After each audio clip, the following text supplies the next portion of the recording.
Have you ever felt like you were doing the right thing, saying what needs to be said, but no one listens? You try to help, you speak up, you warn people, and still, silence. Or worse, rejection. If that hits home, then you're going to connect deeply with the story of Jeremiah. Welcome back to the Bible Unveiled. Jeremiah was a prophet who spent his entire life delivering God's message to people who didn't want to hear it. They ignored him, mocked him, and even tried to kill him, and yet he stayed faithful. This is not just an ancient Bible story. This is a real-life masterclass in persistence, courage, and trusting God when everything feels pointless. So stick around, because by the end of this video, you'll not only understand the story of Jeremiah, you'll feel inspired to stay true to your calling, even when the world tunes you out. Jeremiah lived around 600 years before Jesus, during a time when Israel was falling apart. Spiritually, politically, morally, the whole nation was in decline. People were worshiping false gods, abusing power, and ignoring the covenant they had made with God. God called Jeremiah to be a prophet when he was still a teenager. Imagine that. Being a teenager, probably shy and unsure, you're going to speak on my behalf to the entire nation. In Jeremiah 1:6, he even tries to say, "No, I do not know how to speak, I'm too young." And God replies basically, "Don't say that. I'll give you the words, don't be afraid. I'm with you." So from the very start, Jeremiah's mission was hard. He was young, he was unpopular, and he had to tell people things they didn't want to hear. Jeremiah's main message was simple: turn back to God before it's too late. He warned that if the people didn't stop chasing after idols and oppressing the poor, their kingdom would fall. But instead of changing, the leaders and people doubled down. They accused Jeremiah of being unpatriotic. They called him a traitor. They even threw him into a cistern, a deep pit with no water, just to shut him up. It's hard to imagine how painful that must have been, to love your people so much that you risk everything to warn them. And they repay you with isolation, slander, and imprisonment. And yet, Jeremiah never stopped.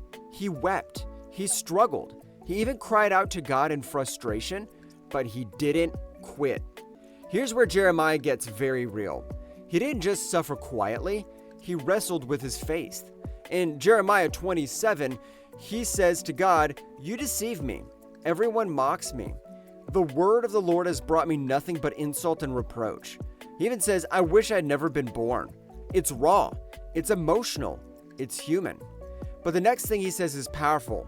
"But if I say I will not mention his word is in my heart like a fire. I'm weary of holding it in. Indeed, I cannot." Jeremiah couldn't stop even if he wanted to. The truth burned inside him. That's what made him a true prophet. Not just his words, but his inner conviction. One of the hardest parts of Jeremiah's life was how alone he felt. God even told him not to marry or have children because of the judgment coming on the land. Jeremiah 16:2. He was misunderstood, rejected, and deeply isolated. And yet, his obedience never wavered. Sometimes following God means walking a lonely road. It means doing the right thing when no one claps for you. And that's one of the biggest takeaways of Jeremiah's story. Faithfulness is not about results, it's about obedience.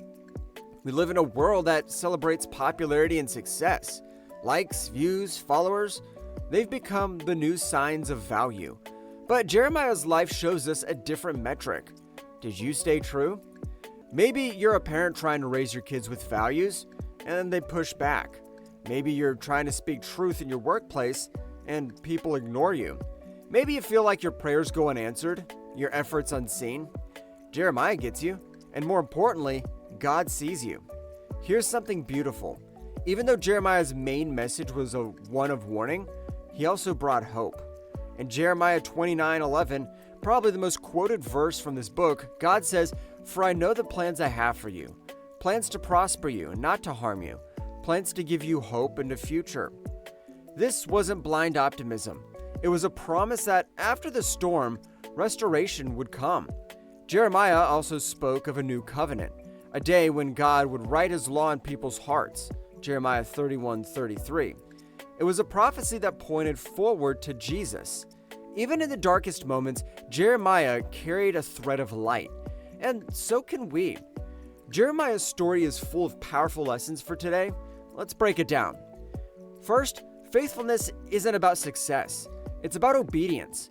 Jeremiah didn't have a successful ministry by today's standards, but in God's eyes, he fulfilled his purpose. He was obedient, even when it looked like no one cared. Number 2, truth doesn't always get applause. Jeremiah spoke the truth and was punished for it. Today, we often avoid hard conversations to stay liked, but real love speaks up, even when it's uncomfortable. Number 3, it's okay to struggle. Jeremiah cried, complained, doubted, and even yelled at God, and God still used him. Your feelings don't disqualify your faithfulness. In fact, God wants your honesty. For you don't need everyone's approval to have purpose. Jeremiah had very few supporters, yet he was one of the greatest prophets. If you're doing what's right, even if you're alone, you're not wrong. You're walking the path of someone like Jeremiah. God is more interested in your integrity than your popularity. In a world chasing likes and followers, Jeremiah reminds us that being true to God matters more than fitting in. You can be both soft-hearted and strong. Jeremiah wept for the people, but never compromised his message. You don't have to be harsh to stand firm. Tenderness and truth can go hand in hand. Real change takes courage. Jeremiah's courage came not from his personality, but from his connection to God. You don't need to be naturally bold. You just need to stay close to God and follow his lead. At a certain point, it's impossible not to notice how Jeremiah's life mirrors that of Jesus. The rejection, the sorrow, the faithfulness in the face of betrayal. It's all there. Jeremiah, in many ways, foreshadows the suffering servant that Jesus would fully embody centuries later. Let's look at the parallels. Both were rejected by their own people. Jeremiah preached to Judah and was ignored, mocked and persecuted. Jesus came to his own, and his own received him not. John 1:11. Both wept over Jerusalem.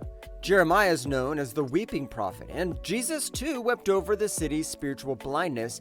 Luke 19:41. Both stood alone for truth. Jeremiah was isolated, misunderstood, and called to speak hard truths no one wanted to hear. Jesus too often stood alone, especially in his final hours, abandoned by many, yet faithful to the mission. Both lived out sacrificial obedience. Jeremiah didn't choose an easy path. He chose the obedient one. Jesus did the same, even at the point of death on a cross. Why does this matter? Because it shows us that God's pattern for transformation often includes rejection, endurance, and deep love. Jeremiah pointed out to something greater, someone greater, and Jesus fulfilled it perfectly.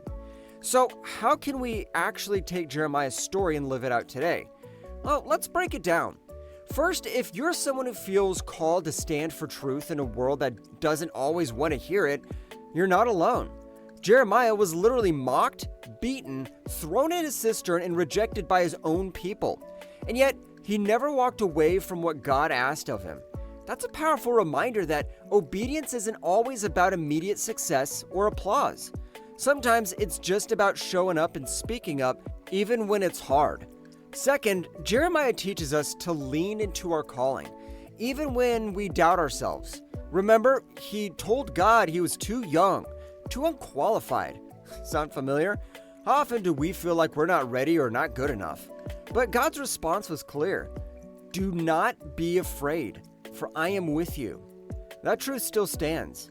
You may not feel ready, but if you've been called, you're equipped. Third, Jeremiah's prayer life was raw and honest. He cried out. He questioned God. He felt discouraged, and God never punished him for it. That shows us that faith isn't about pretending everything's fine. It's about bringing our full selves to God.